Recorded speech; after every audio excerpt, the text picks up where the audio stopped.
Yes, good afternoon. My name is Ali Kujuri. I'm an adjunct professor at the Department of Engineering Science and one of the organizers of this lecture series.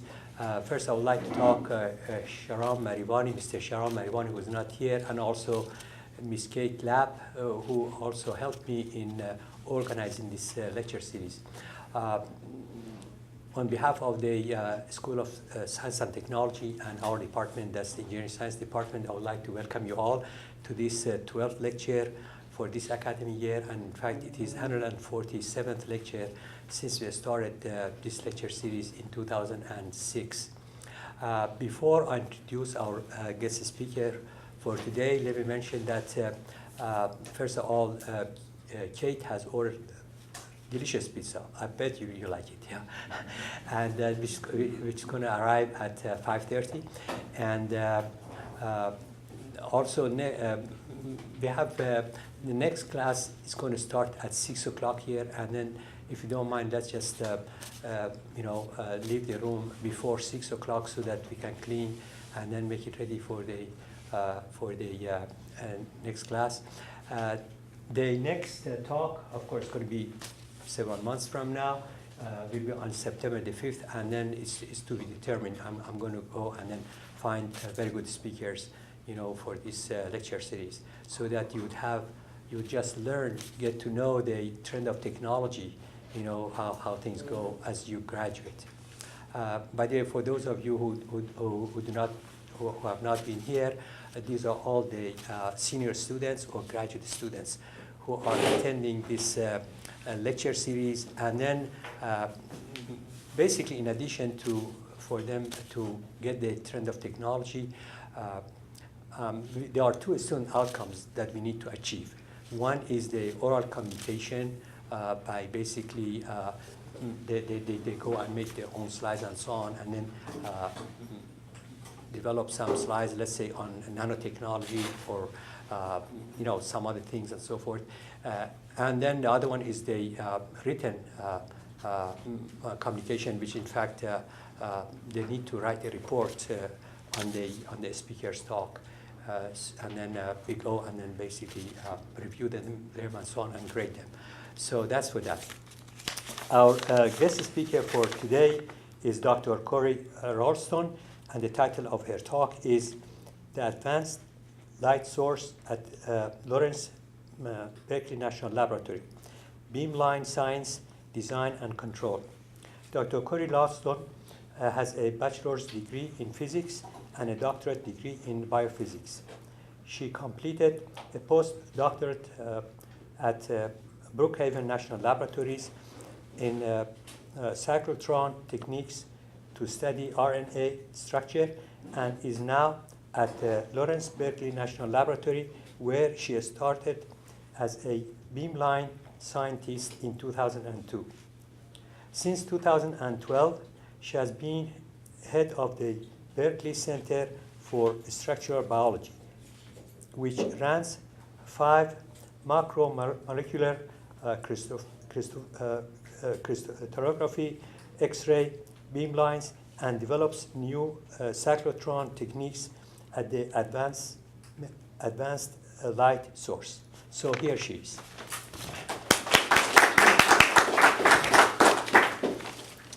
Thank you very much. Very happy to be here and to tell you guys a little bit about Lawrence Berkeley Lab and specifically the advanced light source. So first off, where is Berkeley Lab? So we are really close to the UC Berkeley campus. Google Maps told me it was about an hour's drive away, and that wasn't quite true, actually. The length got longer and longer as I was driving here. But as far as national labs go in this country, I feel that Berkeley Lab has the absolute best view of any of the national labs. It's really a great place to work, and I never get tired of this view. So Berkeley Lab is really focused on fundamental research, so basic research in a whole variety of topics ranging from energy sciences to biology.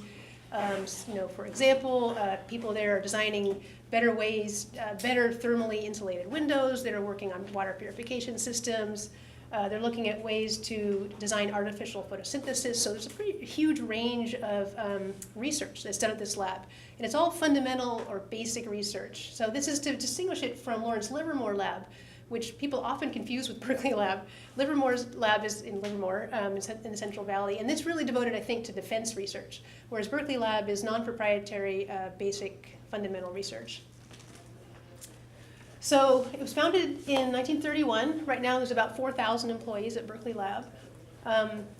You can see that there's a range of scientists and engineers. We have grad students, lots of undergrads, postdocs, joint faculty with UC Berkeley.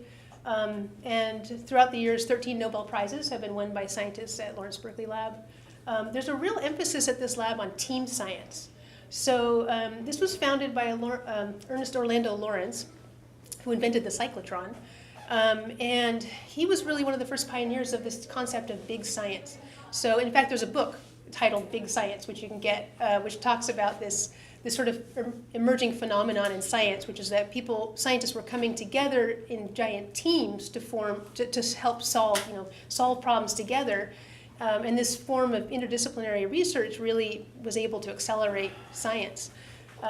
So when I was growing up, this was sort of my image of what a scientist was. It was like an old guy in a lab by himself, smoking a pipe, doing something really cool. But I would say now this is more like the face of science, especially at Lawrence Berkeley Labs. There's lots of teams of people from a big variety of backgrounds and a lot of different expertise. And I think that these teams of people can do a lot more in science than an individual can working alone. So Lawrence Berkeley Lab is a really nice place to work, I think, just for this reason. So at the Lawrence Berkeley Lab, there's a couple of national user facilities. So we have the Molecular Foundry, which is dedicated to studying nanoparticles. I have this awesome green laser, wow. We have NERSC, which is a supercomputing center, and I love that they named their supercomputer Corie, which is a great name. There's the Joint Genome Institute, which is all about gene sequencing. And of course, there's the Advanced Light Source, where I work, which is a facility dedicated to delivering bright X-ray beams. So the Advanced Light Source was built in the early 90s. It has about 200 employees. There's a huge variety of experiments alone that are done at the Advanced Light Source using X-rays. It's what's called a national user facility, which means that this facility was built for scientists in the United States. So any scientist, any person can apply for time at the ALS and go do experiments.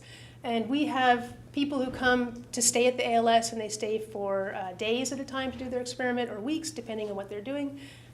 We have some people who send samples and log in remotely, and then they just collect samples for a 4-hour or 8-hour shift, and they get their data.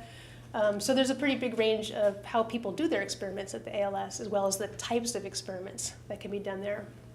So let me tell you a little bit about the science, but first I'll just tell you that there are 4 federally funded synchrotron sources in the United States. So one is at Brookhaven Lab out on Long Island in New York. One is in Illinois near Chicago. That's Argonne National Lab. There's a synchrotron there. We have our neighbors down at Stanford have a synchrotron source, and then of course at Berkeley Lab we have the Advanced Light Source. So there are more synchrotrons in the United States, but these are the 4 that are funded by the federal government. So why do we care? Why is a synchrotron so useful? So it produces very, very bright X-ray beams. And if you look at just sort of a comparison here, so this is a common parameter that we use at the synchrotron is brightness. So brightness is photons per second, per area, per angle. And if you compare, for instance, sort of standard light sources like light bulbs versus the X-rays that come out of a source like a synchrotron, it's just orders of magnitude more. So very, very intense, bright X-ray beams that can be focused down to a tiny spot. And it turns out this is really useful for a whole range of experiments. So because you have a very small spot, you can look at, say, parts per billion of contaminants in soil, water, air samples. You can raster around a sample and figure out where the really minute features are in a sample. You can do imaging down to a micron scale or even better level. You can look at chemical reactions, and you can also do drug discovery. So just a couple examples from these areas. This is a recent paper that came out from one of the advanced light source beamlines. They're looking at a particular material that had iron, and they found that when they changed the magnetic field around that compound, they're able to switch the spin state of the iron at room temperature. And this has some good, this is good information to have in designing some superconducting materials. So this is an example of materials research. Here's an imaging example. So this is a cell from algae, and this is an X-ray tomography image of this cell. And the nice thing about using X-rays is you can tune them to specific wavelengths and look for specific features in the cell. So they were able to distinguish, for instance, where the lipids are versus where the mitochondria are, where the nucleus is, and look at those various components of a cell. Now here's another, I think, really interesting tomography example. So this is actually not a biological material, it's a plastic. And this little device was designed to put into veins of patients who are undergoing chemotherapy treatment. And the idea is that when you give someone chemotherapy, say to target a specific tumor, you don't want that excess drug to end up at other places in the body and do damage. So this thing was designed to soak up excess chemotherapy drugs. They're personalized per patient, so they're very specific devices. And at the ALS, they were actually able to use tomography to image one, well, they can image a bunch of different devices because each one's a little different. But they took an image of the plastic by itself, and they took an image of the plastic plus the polymer coating, and then used subtraction to figure out where the polymer was and what its thickness was all over the surface of the device. And that's really important information as they're going to use it as a medical device. So that's a very nice use of the ALS X-ray beams. And in this case, they were non-destructive. So the nice thing about this technique is you didn't have to cut open this device to figure out where the polymer layer was, or where it was and which thicknesses. People also use X-rays at the ALS to look at chemical reactions. So this is a fairly recent study looking at manganese oxide in a battery and how those oxidation levels changed and electronic structure changed as you charged and discharged the battery. And there's a big segment of research at the ALS which is doing drug discovery. So we have crystallography beamlines, which are used to determine a protein structure. And in this case, there's a company called Global Blood Therapeutics. They were designing a drug to bind to hemoglobin. So in sickle cell anemia, hemoglobin forms these polymer chains, which is part of what causes the problems with the disease. And so they were designing a drug to bind to that protein, which would inhibit that polymer formation. So they designed the drug, which is this little molecule here, in a pocket of the hemoglobin molecule, and they're able to bring that to the ALS and get the actual structure of the drug bound to the protein, and from that determine that exactly where it was binding and how it was doing what it was doing. So this is a pretty recent study. I believe that this drug is now starting to go through the usual FDA approvals and clinical trials. It takes something like a decade between when the fundamental research on a drug is done and it actually reaches a market. So what we see at the ALS is a lot of the initial fundamental studies, and then 10 years later we hear about something that's been invented because of work that was done at the ALS. So I wanted to tell you also about this interesting multidisciplinary research which I am involved in personally. So this is research to try to develop a technology to extract rare earth elements. And what you may or may not know about rare earth elements is that they actually aren't so rare. Most of them are fairly abundant in the Earth's crust. But they're actually very difficult to get out of the ground because they're widely dispersed. And we have industrial processes to get these metals out of the ground, but they tend to create a lot of waste, and they're not very efficient. So, and for the same reasons, they're actually very difficult to recycle. So they are very valuable, however. So they are used, for instance, in aerospace industries. Samarium and cerium is used in some of the metals that are made and the navigation systems. Terbium, europium are used in flat screen displays, such as in TVs and phones.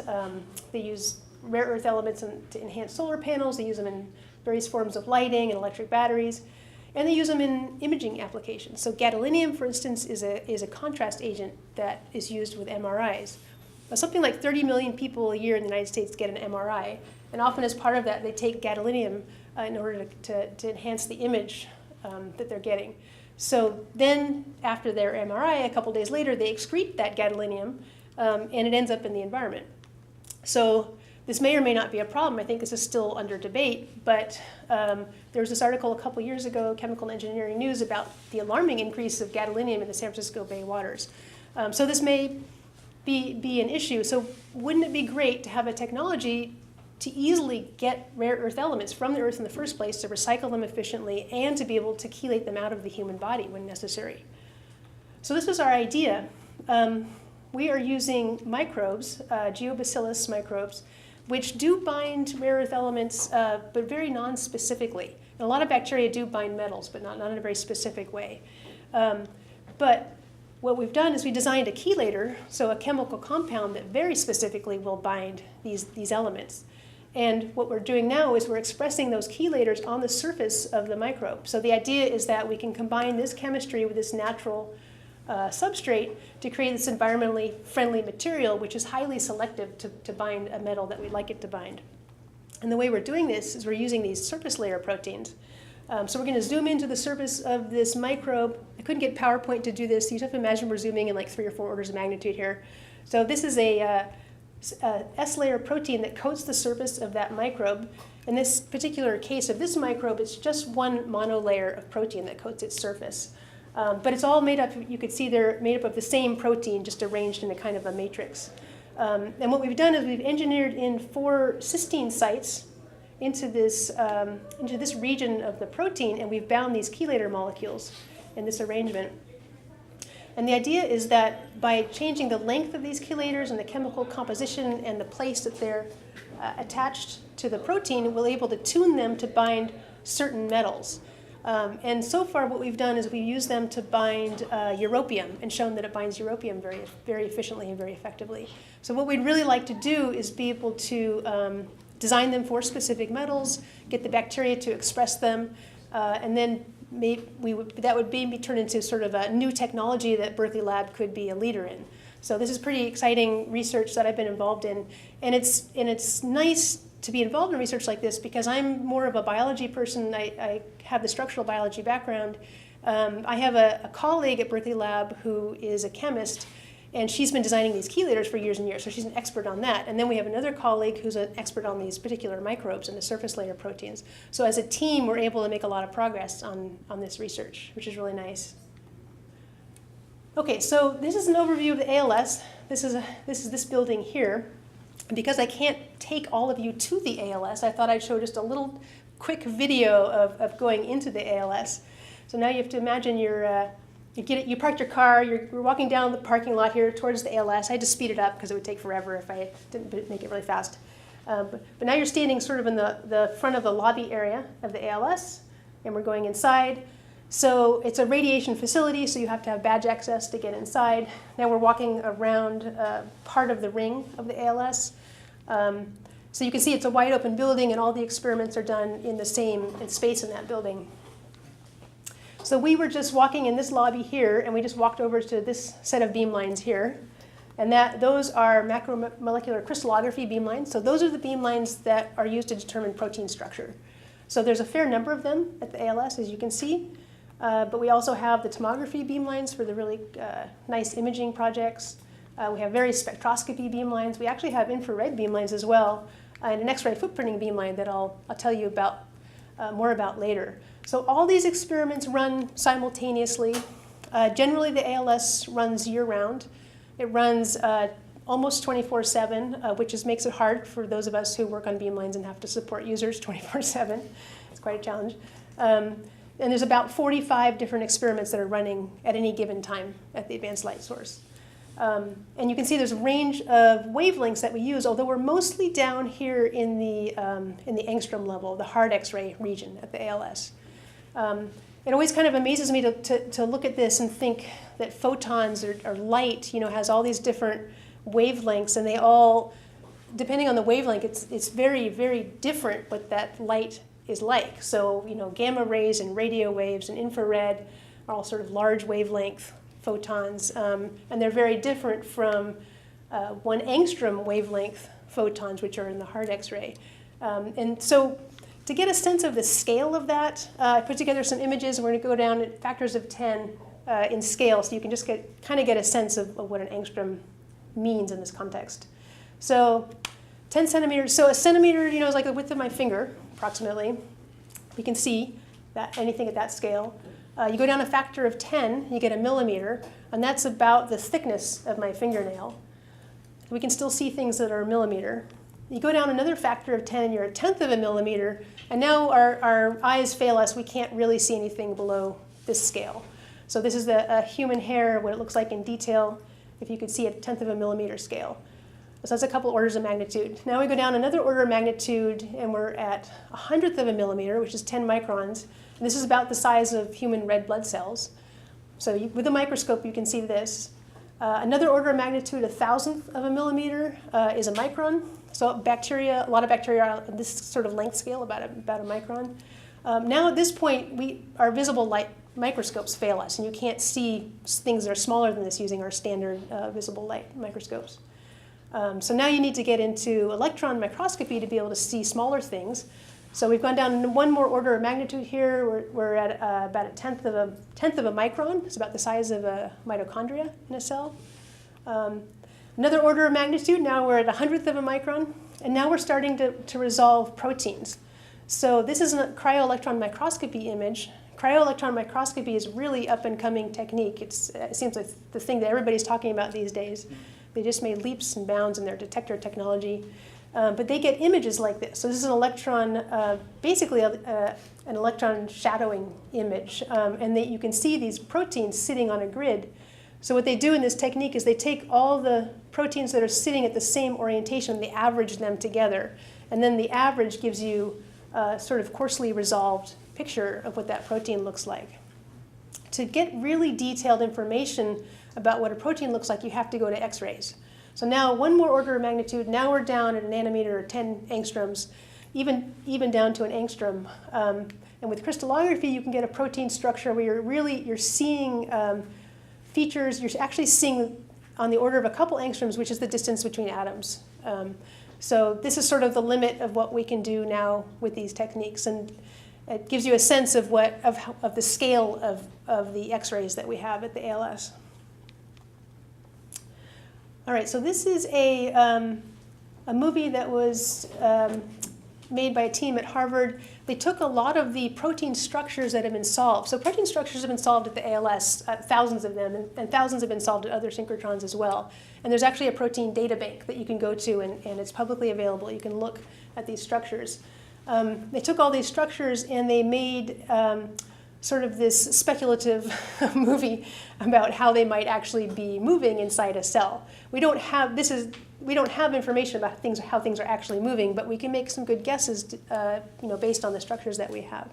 So what you're seeing, the first scene was showing you some red blood cells, and then we sort of zoomed in, and now we're looking at some of the protein structures that give cells rigidity. And give them structural integrity. So these are actin filaments here, and there's an actin filament being formed in the cell. And there's proteins that build the filaments, and there's proteins that then tear them apart. And so this actually helps cells move and retain their structure. This is a tubulin filament. What really is not shown in this video is that cells are far more crowded than this. This is actually just showing everything's sort of spaced out so you can see it a little better. This is like my favorite image from this video. So this is a motor protein dragging a vesicle along the tubulin molecule. And it's in order to transport certain molecules from one part of the cell to the other part of the cell. So in that case, the structures of the motor proteins, those little feet, are known. And then they made a guess about how that actually would walk along tubulin. So now you're seeing some proteins that just came out of the nucleus, and this is the ribosome, which is translating some nucleic acid information and turning it into other proteins. What sort of time scale are we looking at? Well, the ribosome is fairly slow, actually. It's on the order of seconds, I think, for us, for humans. Some of the other things that are happening inside a cell happen very, very quickly. So gating of molecules in and out of the membrane happens very quickly. Protein folding can happen on the order of microseconds. There's actually a pretty big range of timescales also. What range of timescales can you look at with the? Well, so we can pretty much, for proteins, we can look down to the microsecond level. I think for people studying chemical reactions, they're looking at femtosecond levels of reactions. So what actually looking at electrons moving around. That's not my field so much, but I hear them talking about it. And I know they get down to femtosecond, maybe even picosecond. Okay, so then here's another, I sort of ends with a white blood cell diffusing into an area where it's needed for wound healing. All right, so this is kind of a neat movie based on protein structure and sort of gives you a sense of why protein structure actually is so important and how it's how proteins are used in our bodies. So at the ALS, as you've seen, there's something like 45 different experiments happening all at the same time. And there's this huge amount of infrastructure that needs to be there to support this science, to enable this science. And so it's composed of lots of different components. I've just written down some general categories here. So we have X-ray optics, we have lots of electronics, lots of motors, we have lots of robotics, software. I didn't even mention the vacuum component there. A lot of the experiments are done under high vacuum, and so that's a really important and specialized field as well. And to give you a sense of what an X-ray beamline looks like, this is a typical layout. So generally there's something on the order of meters from the X-ray source to the place where the sample is actually sitting. Most beamlines have focusing mirrors of some sort. These mirrors are specialty made, so that we don't make them at the ALS, but we actually buy them from other companies. X-ray mirrors it's difficult to make X-rays reflect, and so they're hard to make. They cost on the order of $100,000. Takes the companies between 6 months and a year to polish them to the correct reflectivity so they'll actually function properly in a beamline. So those are pretty specialty items. The monochromator in most beamlines also specialty, and it's used for selecting a particular wavelength that you need for your experiment. And all of this has to happen. You have to get those X-rays from your source down to your very small point in the hutch, and you have to keep it stable there over often a long period of time. So here's an example of a feedback system we have in one of our beamlines. This is a visible image of the beam spot. So we have a beam hitting something that fluoresces, so we're looking at the fluorescence coming off of that sample there. And then we have our software that'll figure out the centroid, the center here in X and Y, and then feed that information back to the mirrors, the motors that control the mirrors, so that if the beam moves a little bit, we'll know exactly how much to correct the mirror to move the beam back to the spot it needs to be. So you can see this is quite an engineering challenge, and a lot of these beamlines are a lot better than this too. Generally, X-ray scatters quickly very much and so forth. Now, how can you make sure that it's going to basically go focus so nicely from one side to the other? Yeah, we have lots of diagnostic systems to keep track of that. Right. Because that's the most important thing is keeping the X-ray on the sample all the time. Okay. So there's various ways to do diagnostics. So this is one way. So this is an inline beam position monitor using visible light.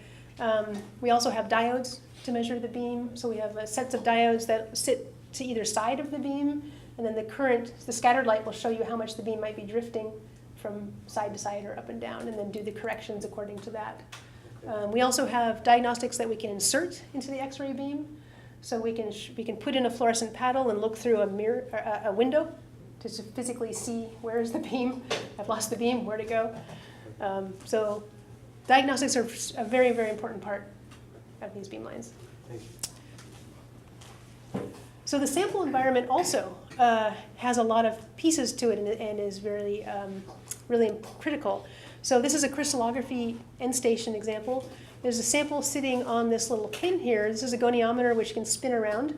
There's generally a cryostream pointing at the sample to keep the sample cold while we're hitting it with X-rays to make it survive longer. The X-rays hit the sample, they diffract out. We have a detector out here. We have a collimator which can aperture the beam. And we have, let me just start that movie there. Robotic systems that'll pick samples up from a liquid nitrogen dewar and mount them on the goniometer. Oh, wow. And then lots of stages that move around as part of the experiment as well. So you can see this experiment is really lends itself to being able to be controlled remotely. So a little bit more about that later. So we also have some nice viewing systems. This is a 100 micron crystal. A lot of these beamlines have a system where the X-rays go through an aperture, and then they actually go through a little prism. And this prism is a mirrored surface here, but there's a hole in it, so the X-rays go through it to hit the sample. Visible light comes back from the sample, hits this mirrored surface, and goes into a lens and then a camera. So these cameras are looking at the sample the same way that the X-ray beam is looking at the sample, which is important because you eliminate all your parallax effects. And especially for the smaller samples, it really matters. So beam, keeping the sample in the same place all the time during experiment is also important. So we work hard to make sure that our goniometers and all our motor systems are precise enough to be able to keep within a couple microns as the sample is spinning around. And of course, all of this needs some kind of software interface so the user can control everything and see what's happening. So in crystallography, we have a lot of users who run remotely these days. So what they do is they send us their samples, and they log in and they see this kind of GUI, and they can open up these cameras. In this case, I was doing a screen capture of mounting a sample and opening up these cameras to see what the software was doing. And here you can see the pin on the goniometer there. You can see all the various controls for mounting particular samples and moving them around. Now you see, this is what the user would see when they're logged in. So they may have said, okay, I would like to mount, pin 5 from puck position 3. Tell the robot to do it. They watch the robot do it, make sure it just took that pin off of that sample there, off that goniometer. So you can make sure that everything is working the way you think it is. So these kind of systems are really important for our remote users to be able to track what's happening at the beamline. Now, something we've done more recently is we are really going into automation for this experiment. So we set up a way of doing automatic loop centering and automatic crystal detection. So our goal is to eliminate the user completely.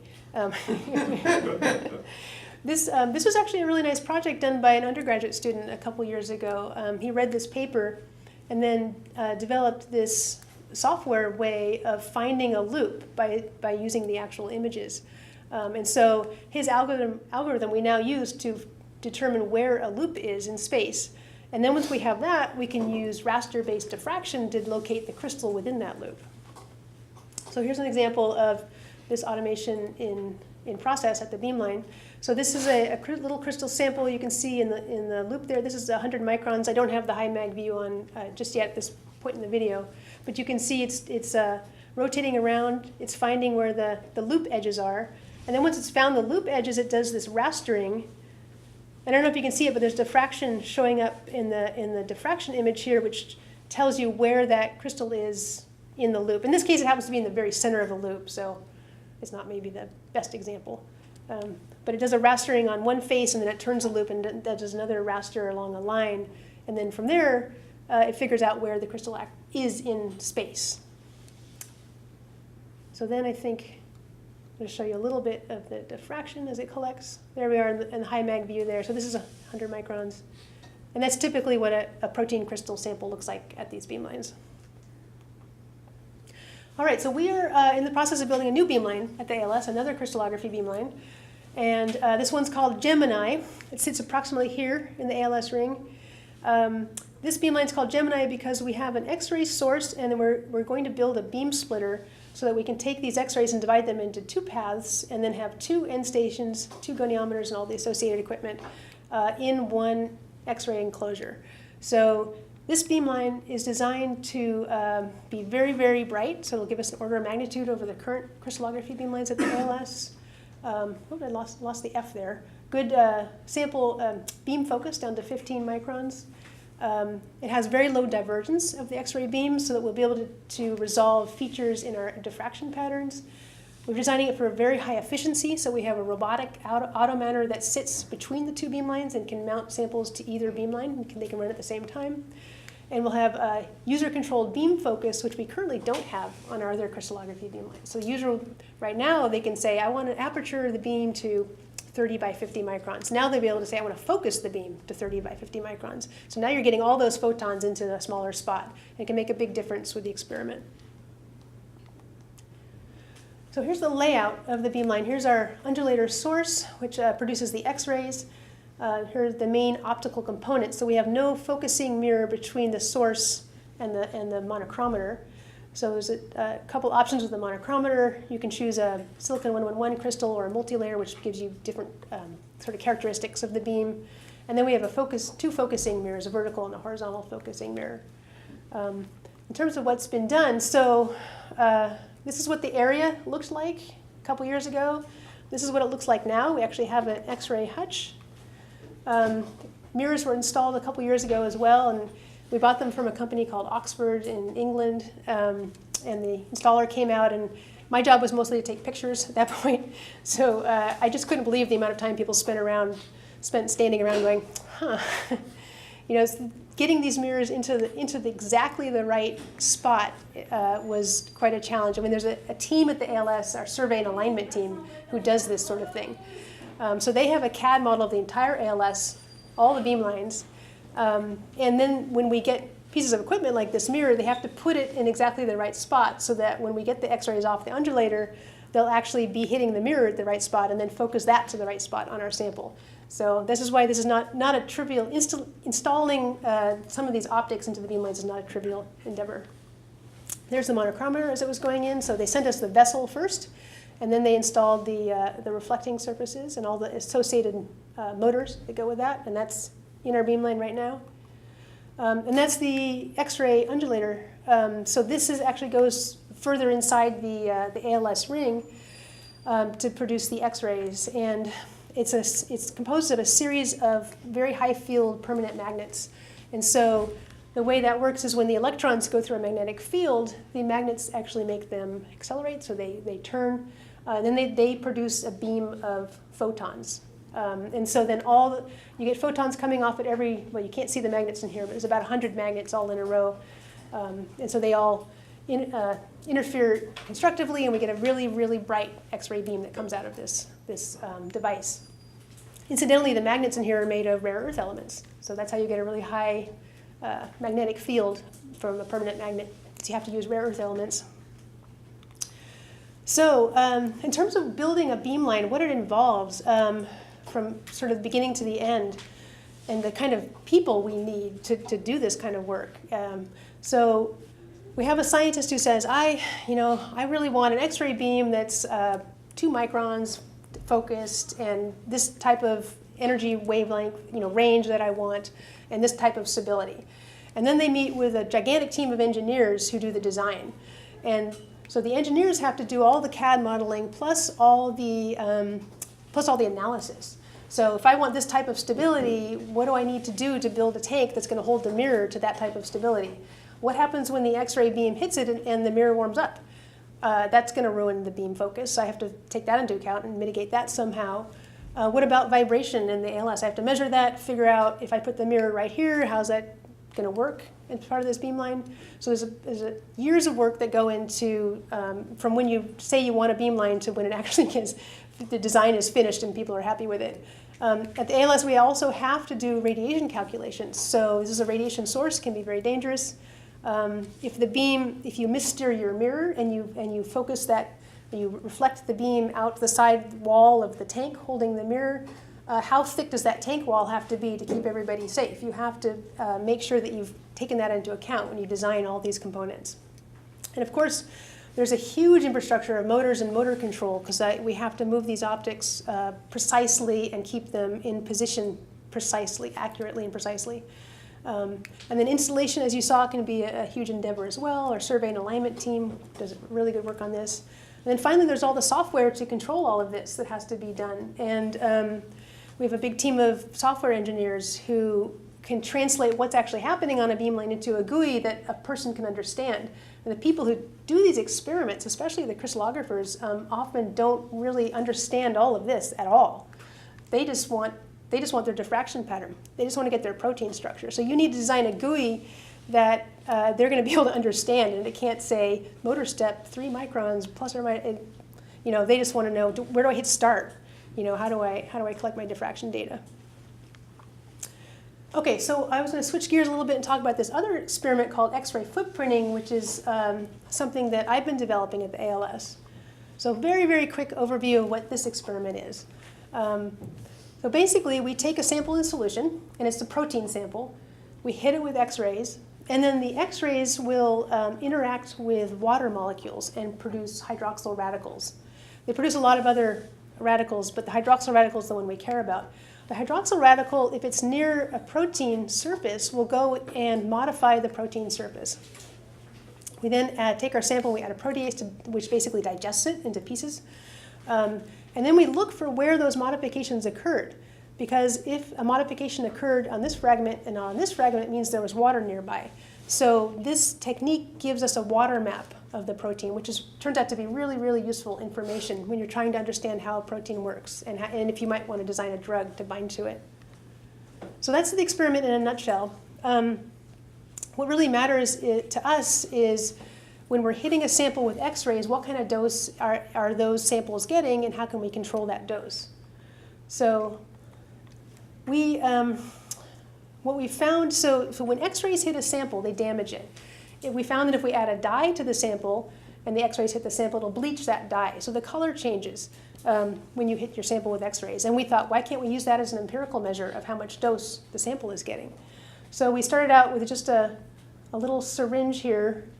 Let's see, is this playing? It's kind of slow-mo, so it's hard to see. Whoops, let me go back and do that. Hang on a second. Maybe it's too slow. But basically, the drops, as the drops are falling down, we noticed that you can look with just your eyes and you can see the color is different in these protein samples when X-rays hit the sample. So we thought, if we can see it by eye, why can't we use an instrument to actually measure that? So our first thought was, let's figure out what the color of the sample is after it's passed through the X-ray beam. And then from that, determine what our dose to the sample was. Since then, we've moved to using fluorescence instead of color, so I think it's going to be more accurate. So these samples change color after the X-rays hit them, but they also fluoresce differently. So when X-rays hit a sample containing a dye, you damage the dye. So the more you hit it with X-rays, the more you damage the dye, and the less it will fluoresce after you've hit it. So now we think we can use fluorescence as an empirical measure of dose to our sample. And this is the basic experiment. So this is an experiment that two of the students here are going to be helping me with this summer through the visiting faculty program, Matt and Brandon. And I'm really, really thrilled that they're going to be able to help us because we are I'm not an engineer, and people in my group are not engineers, so we really need help from you guys. So they're going to help us design this experiment, which I think is going to make the X-ray footprinting experiment much better than it currently is. So we have a jet which can produce droplets of sample, and it can also produce a jet stream of sample. And the idea is X-rays will hit it, and we can control the speed, and the speed will determine how much X-ray exposure those samples get. And then we need to determine, using fluorescence, how much X-ray exposure we got. So our idea is to pass it by the X-ray beam, and then pass it by a visible light source, which will make it fluoresce. This is all as it's falling. And then as it's falling past this photomultiplier tube, we'll measure that fluorescence spectrum that comes off of those droplets. And this fluorescence spectrum should vary depending on the X-ray dose to the sample. So now, if we plot out the velocity of the sample, we should get a difference in the fluorescence spectrum. So here's what we have so far set up. So this is just a droplet generator. So you'll see that little drop coming out of the end of the capillary there. And as it's passing by the visible light, you'll see a little flash. You can actually see that fluorescence. I don't know if anyone, people can see that. But then in the second video, I've actually got it as a jet. So this is a jet that's coming down here, and you can see it passing through the visible light there, and you can see it fluorescing and collecting in that sample tube. So again, we can see the fluorescence by eye, so we're hoping that we can see it with a photomultiplier tube as well, and look at small changes in that fluorescence as we vary the X-ray exposure of those samples. So I took a couple pictures of what we have in the lab so far, so you can kind of see the setup. We have a syringe pump to push the sample through a tube. We have a light source. And then with this photomultiplier tube, we don't have an acquisition card yet to collect the data. What we're going to need in a control system is we need to be able to control the velocity of this jet here. We need to be able to control this intensity level. We need to be able to control the PMT to turn it on and off and maybe set things like its gain. In terms of output, we're going to need to know what the velocity of the jet is that we set. We'll need to know the intensity of the light, what we set it to. And the most important thing is we're going to need to collect that fluorescence signal from the samples. So this is kind of the inputs and outputs for the control system that we need to have to make this experiment work. And this is my sort of imagining what a GUI might look like, some of the pieces of it. It'd be nice to have some kind of manual versus automatic control of the jet. I want to set a speed and see what my fluorescence looks like at that point, and then set a different speed and see what my fluorescence looks like. And then based on that, I will design my experiment, and I'll go into automatic mode. And in automatic mode, I'll be able to say, OK, I want this range of speeds, because I know that corresponds to this amount of exposure. Go ahead and just collect all that data for me. And then collect the fluorescence data as a function of, let's say I have some amount of time that I'm collecting, and give me an average of that voltage that's coming off the photomultiplier tube, which corresponds to the amount of fluorescence. And then plot that as a function of the speed of the jet. And this gives you what we call in this field a dose response curve for the sample. This is the data we need to do our experiment, and what we ultimately use to do our structure analysis of these proteins. So right now, we take our samples, we put them in a tube, we step into the X-ray hutch, we put them in the beam, we align them, we step out. It takes 20 seconds to interlock the whole hutch. You know, a whole data set, you have to do this for every sample, and a whole data set can take hours and hours.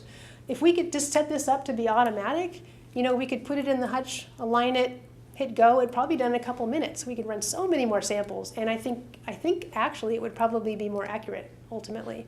So I think this is a fantastic improvement for this X-ray footprinting experiment, and I'm really excited to do this project. All right, so that's all I had. I just wanted to say one word about jobs at LBL. So when I was talking to colleagues and asking, like, what people may ask, like, what do I need to know to get a job at LBL? And what I was looking for, what do they need to know, like Python or what, SolidWorks. And what most people said to me is, anyone applying for a job probably has all the basic skills you need already and can learn what you need to learn. So if you know SolidWorks, you can probably learn some other program, some other modeling program, right? If you know LabVIEW, you probably could learn MATLAB. But they said the most important thing they look for in people is that they can work as part of a team, and they're good communicators, and they listen well. So those are the things that, I mean, I'm sure you all have the skills you need already, but it's a good thing to keep in mind for an interview that they're going to be looking at that, I think, in particular. Good. So thank you for your attention, and happy to take any questions.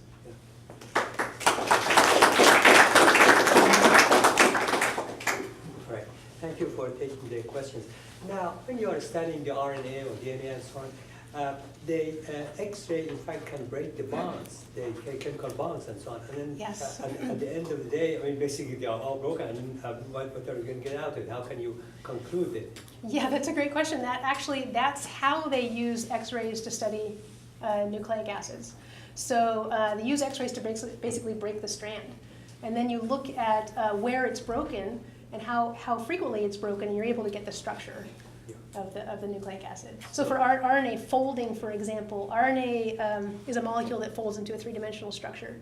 And you could shoot it with X-rays while it's in the process of folding. So you could shoot it with X-rays, basically see what your fragments form, shoot it with X-rays a little while later, see what fragments form, and then you construct this time course of, here's how all the fragments formed as a function of time, therefore this is how it folded up.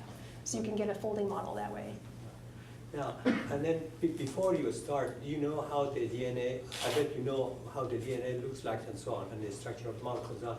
So with this then, when it breaks and so forth now, what are you going to get out of this? I mean, it breaks, but then what are you going to get out? Well, so for DNA, which doesn't form as interesting structures as RNA, mostly what people use it for is to look at where the protein's bound on the DNA. Indeed, yeah. So if the protein is bound to a certain part of the DNA, it actually protects it from breaking. Right. So then you basically hit it with X-rays, and you get this fragment, and you get that fragment, but you don't get this fragment. Yes. So then you know that's where the protein bound. Okay. And you can do that as a function of time as well. Okay. And that's very, very useful information. Okay. Then you can maybe watch a protein walking along a DNA molecule. Yeah. And in the study of the RNA then, how is it used now? So that's mostly used for RNA folding. Right. Okay. Yeah. Right. Yeah, so it's a little different. Okay. Yeah, I sort of lump them together, but they are different. Thank you. By the way, thank you for covering the questions that we had about for the jobs and everything. Certainly, yeah. Any questions? Great slides. I really enjoyed the virtual tour too. Cool. Just curious how much power it takes to run an LBL. Oh, yeah. I heard that number somewhere. I heard someone else giving a tour. Someone asked that, and the person giving the tour knew the number off the top of their head, and it was humongous. It sounds big. I don't remember. 24/7 too. I don't remember what it was. I know we have our own sort of power plant area at LBL. I also know that the power occasionally goes out. So in the 20 or so years I've been in LBL, it's gone out twice. And it's quite something to be in that building when the power goes down, because you don't realize how much noise there is, how much is actually going on. And it's just like, ooh, silent, dark, silent. You're surrounded by like little blinking lights, you know, the emergency lights. Very scary. I don't know the wattage. I could probably look it up, but it's... What's a genometer? Say again? Is that right? G-O-N. Goniometer. Oh, goniometer? Thank you. Yeah, what is that? It's a device that holds a sample in a very precise position, and typically there's a rotation stage, and often there's also linear stages, so that you can basically hold your sample and rotate it while the X-rays are hitting it, but you can also move it around to look at different parts of the sample. So there's companies like Huber make goniometer stages. There's a couple companies in Europe that make them. And we need them to be super precise. It's hard, I think, because often the rotation stage is maybe a good, you know, I don't know, 100 millimeters, or no, 100 centimeters away from where the sample is sitting. So you're rotating something here, and you're trying to keep this sample in the same spot to within 2 microns. It's very tough, actually. So these are really precision stages. You have to worry about, especially if you have linear motors on top of that. So you might, what I've seen when they don't work well, is that you'll rotate your stage, the sample will rotate and then it will fall. And it'll fall like 3 microns. And then you rotate it again and it will fall, because the motor is slumping. The linear motor on top of the rotation stage is slumping. And that kind of ruins our experiment. So we spend a lot of money on stuff like goniometers. Thank you. I bet for the safety reason, maybe you all covered with the lead jackets and so on. But then, as far as when you want to look at the things and so forth, how would you make sure that your eyes would not get X-ray? Well, so for the most of the for all the hard X-ray experiments, they're all enclosed in these metal hutches, so they're interlocked. So basically, if the door to the hutch is open, you can't turn the X-ray beam on. And I trust those interlock guys, otherwise I wouldn't work there. So to be able to see the sample, because it's behind a leaded window, we actually have cameras that are pointing, they're fairly close to the sample in really good camera systems. So you can't get close to the sample when it's... Yeah, but then so you look through the camera. Yeah. But even through the camera, the X-ray may just go through. Well, the camera itself, the X-rays will go through, but the image, comes out and goes to a server so somewhere. make it right, yeah. But we do see actually X-ray damage of our lenses in our cameras. Okay, Yeah, we have to replace them. Yeah. And then there's soft X-ray beam lines at the ALS that I should mention also run. They don't require hutches, because the X-rays are such a wavelength that if they did get out of your experimental station into the air, they would just die off very, very fast. They'd be absorbed by air. So in the soft X-ray regions, it doesn't matter so much. In the hard X-ray, it is very dangerous. Yeah, that's cool. Yeah. Okay, thank you. If one had an experiment, what's the process for getting access to this facility? So go to the website, alslbl.gov, and you'll see on that website, it's called a user portal. So if you click on that, it'll ask you to register. So you have to enter some information. And then once you're inside, you can choose your beamline, and it will tell you which beamlines require what kind of proposal. So typically it's like a 2-page proposal that you write. You say, I have this idea for an experiment, maybe I have this preliminary data, here's what I want to do, here's why I need this particular beamline. Then the ALS user's office takes all those proposals, and they send them out for scoring by external referees. And then you basically get a score and you get put in a queue. And then they tell you, we've scheduled you for 6 months from now for 3 days of beam time on such and such a beamline. Now there's another mode of access which the pharmaceutical companies use, which is basically they buy beam time. So they have a certain percentage of beam time on some beamlines. So they don't have to go through the proposal process. But they are essentially paying for staff to maintain those beamlines for them. Okay, thank you. And then as Ron was saying, for somebody who just sent the proposal and so on, would there be any charge? There's no charge if you're willing to publish your data. Yeah, okay, good. Yes, as a national user facility, they like you to publish your data, and it's supposed to be a place for scientists and engineers to go and collect data for free. It's supposed to be a national resource. If you want to do proprietary data like a lot of the pharma companies do, you do have to pay. You have to pay an additional fee, not just for beam time, but you have to pay to basically not publish your data. Yeah. Thank you. All right, and now it's at 5:25, and I would like to thank Dr. Corie Ralston for her really excellent talk. I learned a lot, I'm sure you all did. So let's give her a hand then.